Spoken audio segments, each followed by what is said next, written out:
บ่แม่นเอาข่อยว้าวได้ไอ้ก็รอเนาะจังหวะนี่วาร์ปโซกันตีเอาแล้วก็พิษป่าตีอากาศมาจังหวะใจก็แล้วว่าวาร์ปโซมะสบายดีทุกคนคลิปนี้ก็สิมาใส่ซองนึงกับน้องสาวผู้นี้เนาะขอมาว่าอ้ายดักจึงว่ารังแกแต่ผู้สาวว่ะมาจัดการผู้สาวเมืองโค้งแน่อยากเสียโตว่ะโอ้ยสาว2คนมาจักมาเสียโตไอ้ดักจึงบ่เว้าแอ้ดอกจัดไปเลยติซองนึงก็จัดให้เนาะบ่ได้แค่นะบ่ได้คิดนะเพราะว่าเขามาใส่เน็ตแตงแน่สัญญาณก็บ่อยากดีคือเขาลิ้นมากเครื่องเขาก็ได้หลายแต่ว่าเขามายังบวกกับสัญญาณแน่ก็บ่อยากดีปานใดจังหวะนี้ดักดึงก็ได้เวล4ก่อนได้ได้เวล4แต่ว่าเล่นสเต็ปบ่มีนะ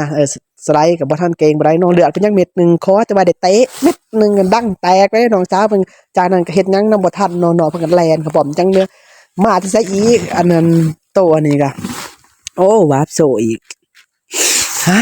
จะมาตึงเสียได้เจ้านี่มาเดี๋ยวจะสิได้เสียโตให้ไอ้ดักจึงนี้ได้มาแต่มีจังหวะนี้ไอ้ดักจึงก็เลือดน้อยเดียวแน่นอนเมาข้างแน่ถึงน้องสาวอันนี้เพิ่นสไลด์มาเนาะมันก็บ่รอดตีแนวนี้เพิ่นก็ซัดไอ้ดักจึงได้ไอ้ดักจึงก็เสียโตไว้เพิ่นน่ะก็โอ้ยเพิ่นก็มาวาร์ปโซอย่างนี้นะเสียโตให้ผู้สาวเนาะเฮ้ยแม่นอยู่บ่ผู้สาววะคือเห็นทำตรงเล็งแม่นบ่ชักอะจังหวะนี้น้องอันนี้เพิ่นก็แล่นไล่เฮามาแล้วน้องสาวอากาศเฮาอากาศก็ทำตามสินี้ก็นี้บ่ทันจักสิไปทางใดน้องทางหน้าก็มียินทางหลังก็มีอากาศมันก็บ่รอดดอกน้องสาวเอ้ยก็ยอมจะแหละก็เฮ็ดแนวนึงจากนั้นเนาะเพิ่นก็มาวาดโซนี่ได้ไอ้ดักจึงซ้ำนี่บ่ความเก่งไอ้ดักจึงด่าเขาเจ้าเมืองโคงมาจังหวะนี้สาวเมืองโคงก็บ่อยู่เด้อเจ้าดักจึงสไลด์ได้ก็ปั่นซัดทองน้อยสาวเมืองโคงนะทองกากมันสิเบิดฮะ จังหวะนี่มาสิสาวเมืองโค้งบ่เจ้าก็โอ้ยมันแม่นอยู่บ่ผู้สาวผู้นี้ฮะคือว่าอยากเห็นทำตรงเลงมันแม่นอยู่บ่ผู้สาวนี่ขอยย้านเอาแฟนเพิ่นมาเล่นน้ำแล้วเบิ่งคักนี่เด้อยินนี่เด้อจังหวะนี้อยากหายินแห้งเนาะขังเข้าไปปั๊บขังยินได้สไลด์ไปก็ปั่นซัดตัดๆๆๆเบาเป็นหยังเนาะเพราะว่า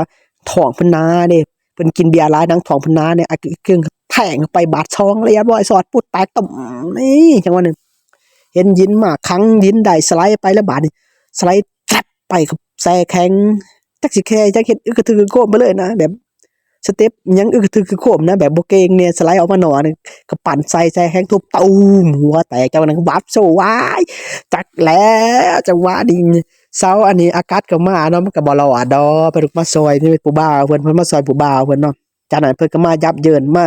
สู้สเต็ปอยู่ป้อมเฮาว่าจากนั้นสไลด์เข้ามาป้อมตีบาดนี่เลือดกระเด้งขึ้นเลยครั้งเพิ่นได้สไลด์เข้าไปปั๊บก็ปั่นซัด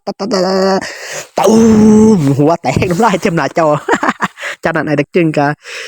สกอร์ก็หาแล้วสวัสดีก็สไลด์เข้าไปอีกน้องเพิ่นก็ค้างเท่ากับแซ่แข็งเพิ่นก็สไลด์มาสไลด์ขึ้นก็ทุบหัวมันตับเพิ่นก็แซ่แข็งอันนี้จึงตีหาที่ห้ามคายก็เกิดออกใส่ยังคือโคมนั่นว่าสเต็ปมั่วชั่วเลยจากบ้านนึงคายก็เกิดออกสื่อดาบทองใส่กระปั้นซัดตูมหัวแตกไปนะครับโซ่สกอร์ก็3-5จังหวะนี้นักจึงแรงเขาป้อมเนาะน้องสาวเพิ่นก็แบบมั่นใจในฝีมืออากาศเพิ่นจึงสไลด์ออกมาถึงสตันจากนั้นก็ไอ้นักจึงก็ปั่นซัด